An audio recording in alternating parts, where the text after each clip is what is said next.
Hello friends, this is Shivay and welcome to my YouTube channel Shivay talks. आज के इस video में मैं आपको बताने वाला हूं कि भारत की नागरिकता मिलती कैसे है और भारत की नागरिकता को त्यागा कैसे जा सकता है। तो भारत की नागरिकता को प्राप्त करने के लिए 5 तरीके होते हैं। 1955 में एक एक्ट बना जिसे नागरिकता अधिनियम कहा गया। उस एक्ट के तहत 5 ऐसी विधियां हैं जिसके अंदर हम भारत की नागरिकता प्राप्त कर सकते हैं तथा 3 ऐसी विधियों का वर्णन किया गया जिनके जरिए भारत की नागरिकता को त्यागा जा सकता है। वैसे कौन ही त्यागना चाहेगा। पहला तरीका है जन्म के आधार पर। भारत के संविधान के लागू होने के बाद भारत में जन्म लेने वाला हर एक बच्चा भारत का नागरिक होगा, अगर उसके माता पिता भारत के नागरिक हैं तब। जैसे कि हम लोगों को इसी विधि द्वारा नागरिकता प्राप्त हुई। और दूसरा तरीका है वंश के आधार पर। विदेश में जन्म लेने वाले बच्चों को भी भारत की नागरिकता मिल सकती है यदि उनके माता पिता या दोनों में से कोई एक भारत का नागरिक हो तो। जैसे शिखर धवन और सानिया मिर्जा के बच्चे को भारत की नागरिकता प्राप्त हुई। और तीसरा तरीका है पंजीकरण, मतलब रजिस्ट्रेशन। इस विधि द्वारा उस व्यक्ति को लगातार 7 सालों तक भारत में रहना होगा, तब उसे भारत की नागरिकता प्राप्त होगी। वैसे इस विधि द्वारा राष्ट्रमंडल देशों को नागरिकता दी जाती है। राष्ट्रमंडल देश वो होते हैं जो कभी न कभी ब्रिटेन के अधीन हुआ करते थे परंतु अब स्वतंत्र हैं। चौथा तरीका है देशीकरण।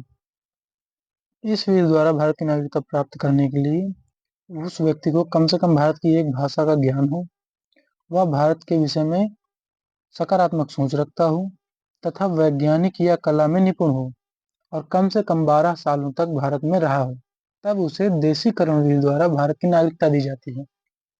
उदाहरण के तौर पर मदर टेरेसा को इसी विधि द्वारा नागरिकता दी गई थी। और पांचवा तरीका है अर्जित भूमि।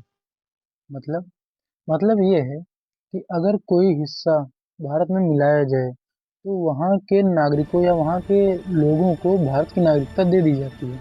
जैसे सिक्किम को भारत में मिलाया गया था, तब वहाँ के लोगों को भारत की नागरिकता दी गई थी। और हाल ही में बांग्लादेश के परगना जिले को भारत में मिलाया गया तो वहाँ के लोगों को भी भारत की नागरिकता दी गई। और हाँ, नागरिकता अधिनियम 1955 में पहला संशोधन 1986, दूसरा संशोधन 1992, तीसरा 2005, चौथा 2015 और पांचवा संशोधन 2019 को किया गया था। आपने एक शब्द सुना होगा एनआरआई, मतलब नॉन रेजिडेंट इंडिया। मतलब वह व्यक्ति जो भारत का नागरिक है लेकिन 6 महीने से ज्यादा हो गया है, वो विदेश में रह रहा है पढ़ाई या कमाने के चक्कर में, तो उस आदमी को एनआरआई कहा जाता है।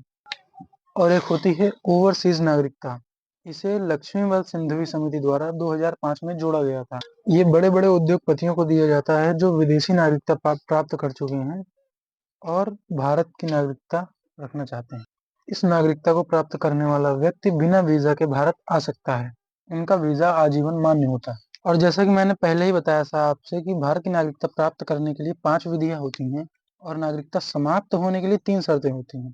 पहली शर्त यह है कि अगर कोई व्यक्ति विदेशी नागरिकता प्राप्त कर लेता है तो उसकी नागरिकता भारत से समाप्त कर दी जाती है, क्योंकि भारत में केवल एकल नागरिकता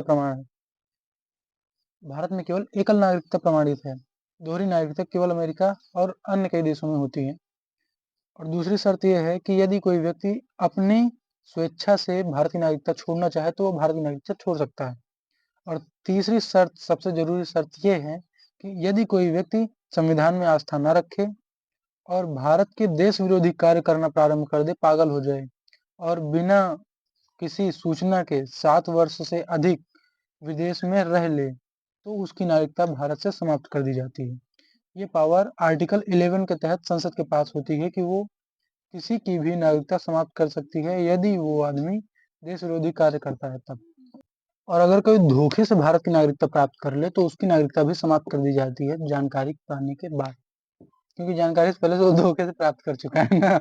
एंड फ्रेंड्स, ये मेरी पहली लॉन्ग वीडियो है तो अगर बोलने में कोई कमी हुई हो तो प्लीज़ माफ़ कीजिएगा।